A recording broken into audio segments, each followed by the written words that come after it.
that we feel that it's a sort of a ballet between the mask and you have to read the mask. And I think that we wanted, when we did Institute Benimente, that you feel that the power of the mask is very important, and gesture, rhythm, and choreography tells you an awful lot about things that dialogue can't tell you about. And I think that's something that, you know, we don't have to wag a finger, but... Thank you. Any more questions at all? Yeah, one at the back there.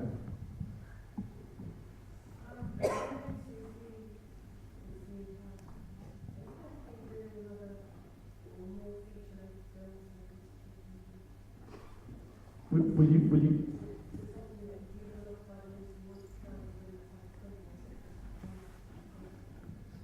Would you like to make more feature films, if you could? Nobody will hardly subsidize animation films anymore. I mean, we've just been asked by the Polish Cultural Institute in London to do a 10-minute puppet film based around Stanislaw Lem for a big exhibition in Nottingham next year based around Lem. But at the same time, we're developing a feature project around Sanatorium under the Sign of the Hourglass, which people in Poland are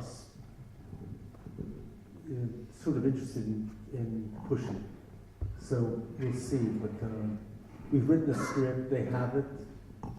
It needs to be a co-production. England isn't involved, thank God. And they wouldn't anyway, but... Can I ask filmically how you think of yourself, if you do, in the sense of a complementary and an empathetic community of makers? Do you ever conceive of yourself in that way? I mean, beyond the thematics of the work, but in the sense of being part of, you know, right now in a very difficult environment, part of a larger community, whether in Britain or internationally. An obscure footnote. An obscure footnote in a large community. Because there's a sense, I mean, Tilda Swinton is a great advocate of independent cinema, innovative cinema, and she talks about a horizontal community that she feels part of across the world, often based around an individual in a city, sometimes maybe a funder, sometimes a venue, and that's where her community of making lies, and then her audiences, of course, will shift depending on the nature of the film. But it's that sense of the territories, geographical territories, not being important to the actual imaginative territory that you inhabit and feel part of. Is that fair to say?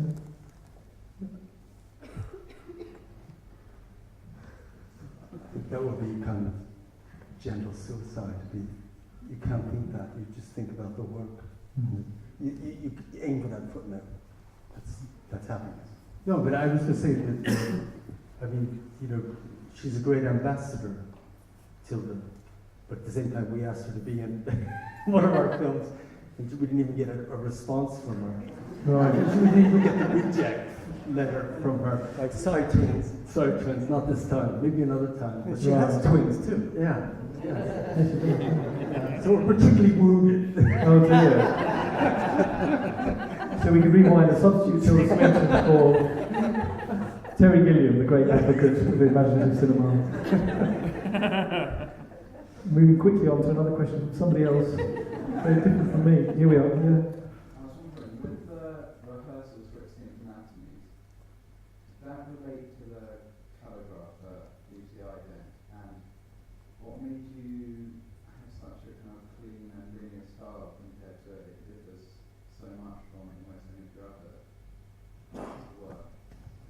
Let me just quickly summarise that. Rehearsals for Extinct Anatomies, how related is it to the BBC Iden calligrapher, and how did that style, very distinctive style, come about? Well, I think that having just done Crocodiles, we immediately went in the opposite direction. So we just said we had to, you know, clear out the table and go in a different direction. And we've always liked black and white, so.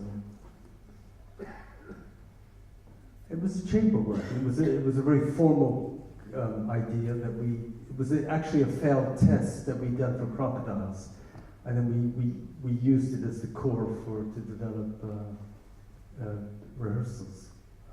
We forgot to put that on the DVD, the failed test. Yeah, we always realize that much later. When you have a commercial commission, what will decide it for you? I mean, beyond the company or the issue in question, what is there a way that will allow you to do it in a sense from your own sensibilities and your own ongoing project? I guess this will give you a free hand.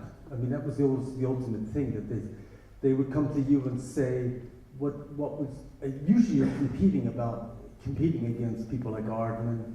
If we shot it in England or in America, you were competing against other people, but you would give your pitch, as it were. It's the only time we've ever given pitches in our life. So like verbal storyboards. Yeah. And either if the people picked you, then you know. But just to be quickly precise about that, we did a commercial about the world of wood, and we decided that, I mean, in order to follow the logic of the world of wood, it was about a wood wood conditioner would keep wood, away from violence of this and that, would kill it, weather, blah blah blah. And in it there was a rain came down to sort of make the wood damp, all that stuff. And we immediately said like, oh, then the rain should be wood, it should be toothpicks. So we carried that ethic through the whole film. So in the end, when it came to the music, we said it had to be done by woodwinds. So it was kind of, this is the kind of discovery that develops, and in the end, we achieved that. We did it with woodwinds. But the great thing was that the agency that backed us up, were entirely on board with it. They were really fantastic about that. And we found that for the majority of the commercials we've ever done, is we've only had one or two huge disasters where we've walked off. But otherwise, they stick with you. And I think that the whole thing is that I think we must give this, we come in all innocent looking and, twiddling our thumbs, looking like our thumbs, looking like Boy Scouts. And then when the time comes, we just say, we lay down the law, and we just say, no, this is the way it has to be done. You trust us, or you buy us, or you don't. You go with us, or you don't. They tend to. They bring on the kettle.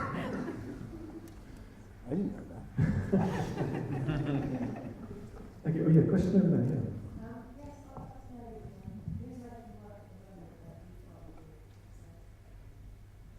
Who's making work at the moment that you find exciting, energizing? You mean film or theatre? Any reason? Give us half an hour. No, we just did something with David Thomas. He's here in the audience tonight. The Perubu. And I came out of the blue. And I think that's what's really wonderful about, that's what's really great about that that there's a side that, we're there noodling away in our studio day after day, and suddenly a phone call comes out of the blue and puts you together. Here it is, the chance encounter again. And we met David, and we met, and it was about doing the Jarry, Alfred Jarry's play Perubu, and which is a play that we've always known, and we discovered sort of in talking with David that we discovered it around the same time. He in Cleveland, we in Philadelphia. So you think that the orbits. The universe can be quite tight at times. So that was even in sync. Yeah. So it was a great occasion for us because